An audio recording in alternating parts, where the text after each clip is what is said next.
Oh man, is there anything more fun in the studio than processing vocals? Boom! I never had the chance to thank you for the kind words. One of these days I will return the favor. It's time that I come clean, and I can't deny, 'cause I live for this shit. Add fuel to the fire. Oh yeah, this is absolutely one of my favorite pastimes in the studio, is pulling up vocals and just messing them up in a good way, you know, making them fit into the song in a particularly unique and cool way. And this is something I've been getting up to for years and decades, in fact. And I mean, I just love it. As producers and engineers, we literally have an arsenal of weaponry that we can create killer vocal sounds with. And for my own personal tastes, most of the really fun vocal processing that I get up to comes from using a combination of plugins and hardware. Now, I've talked about how much I love using hardware on the channel in the past, right? This is something that I grew up with, right? I grew up with all this hardware around and knobs and buttons, and sort of learned this business in a way where you sort of jumped on gear and played it almost like an instrument, right? So when plugins really started to pour into the market and really change the landscape, I sort of refused to give up on some of that hardware. And man, am I ever glad that I obtained some classic pieces like this Electric's vocoder that I was just banging with a second ago. This is basically responsible for killer vocal sounds that I've put together. And the thing is absolutely so much fun to play with. You know, the typical vocoder sound is where someone plays a string sound and then you sing into it, right? And you get that classic kind of vocoder choral thing that's being controlled, you know, by the formant input of the vocal, right? Your mouth.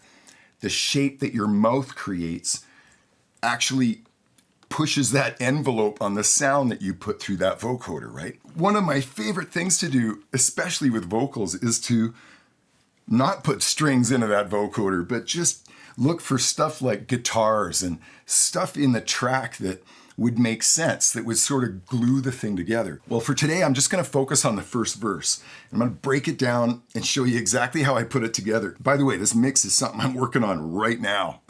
Literally just finished it yesterday, so totally stoked. I sent it to the boys and they're just sort of blown away. I took it up a whole semitone in speed. They sent me a track that was at 83 BPM. And what I sent back to them was at almost 88 BPM as a whole semitone higher. And it just rocked. I couldn't believe it. I actually worked on the track for a couple of days before I made the decision to crank it up like a whole semitone. Just for a moment, let's have another reference and listen to this whole first verse. Everything in, check it.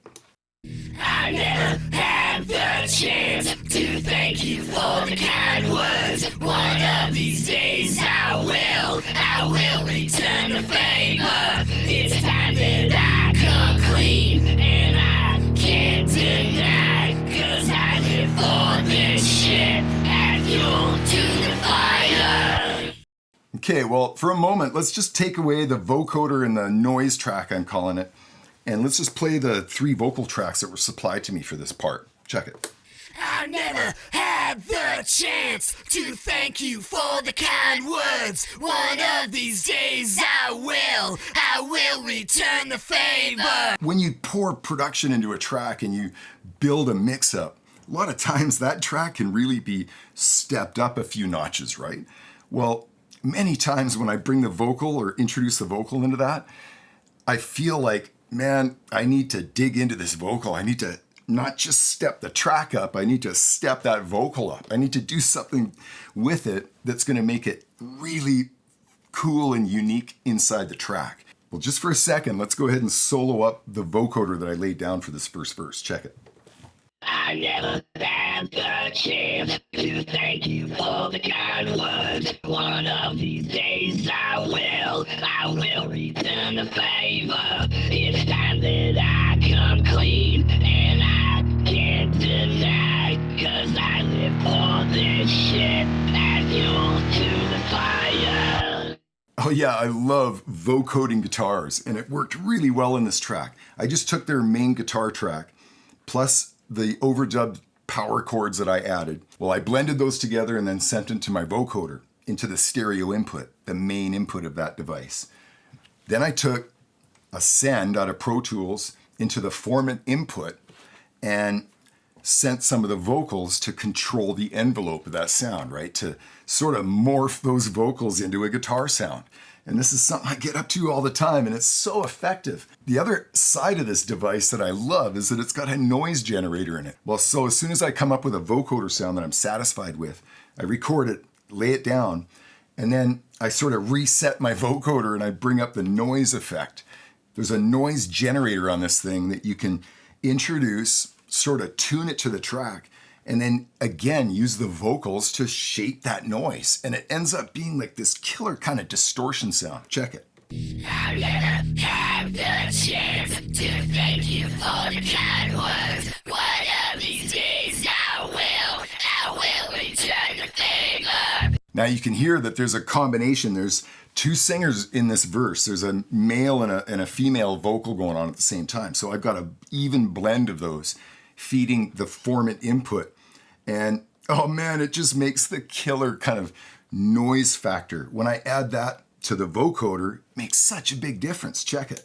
I never had the chance to thank you for the kind words. One of these days I will return the favor. I'm going to point out something else I'm doing here, because this is a very important aspect of how I put these kind of tracks together. When I dive in and start processing vocals, many of you are going to know exactly what I'm talking about.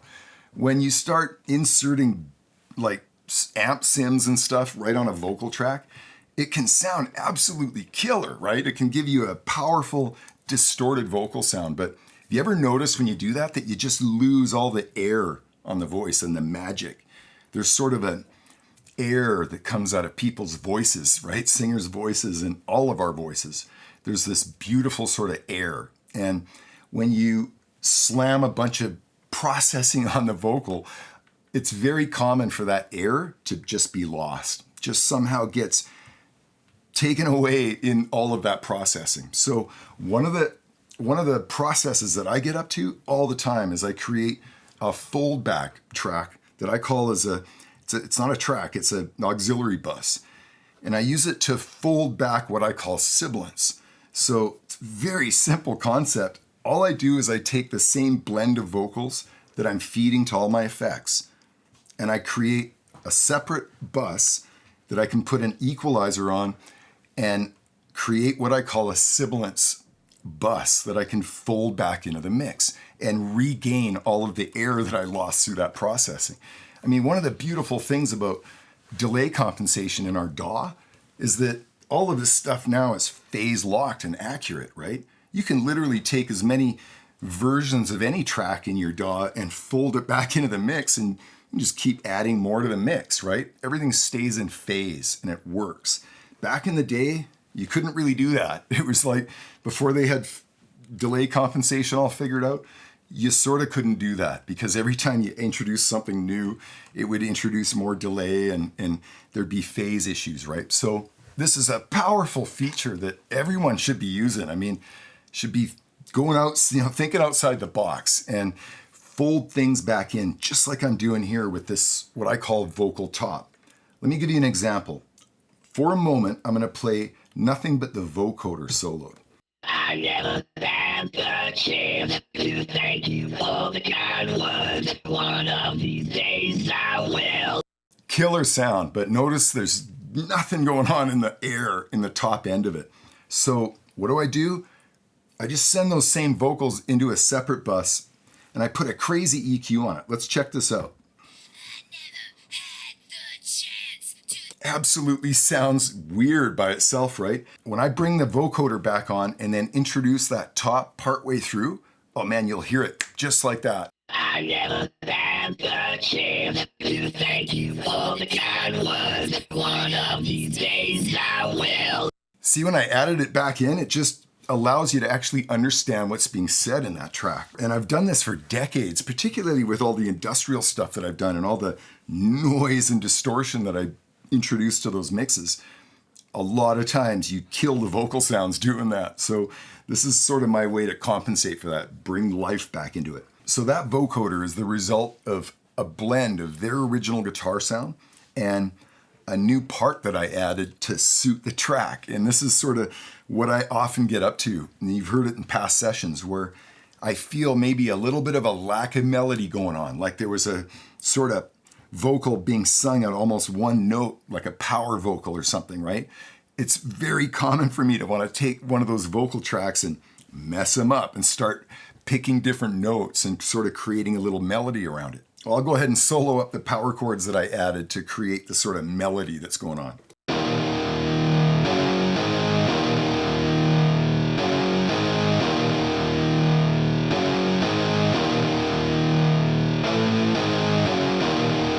Alongside of theirs, right?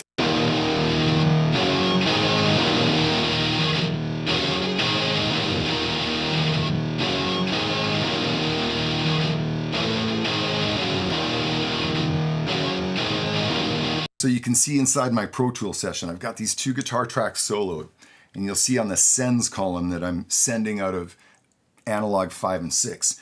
I've got analog 5 and 6 patched on my patch bay to the input of my Electric's Warp Factory up here. Let's check this thing out.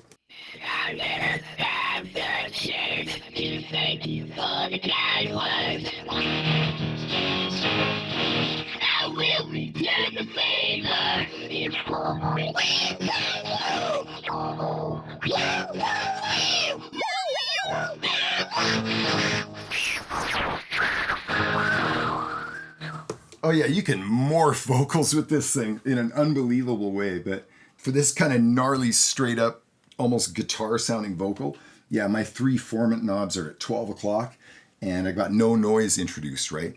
But you can hear that I can very simply just morph this sound out and introduce a little bit of noise or a lot of noise.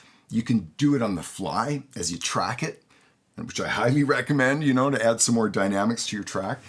These are the sorts of things that I get up to all the time using hardware, and this is why I'm such a fan of gear and grabbing knobs and just twisting them, because when you're in the studio, you got the monitors cranked up and you're all set.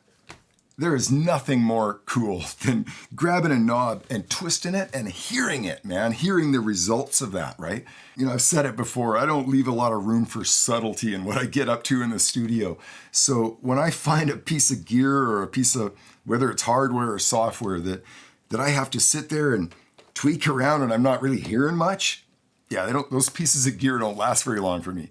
A lot of times plugins literally last 5 minutes for me and they're out, because if I don't get killer results right away with something, it's not for me. It's just been the sort of go-to thing during my whole career. I've always looked for gear that I get results with, right?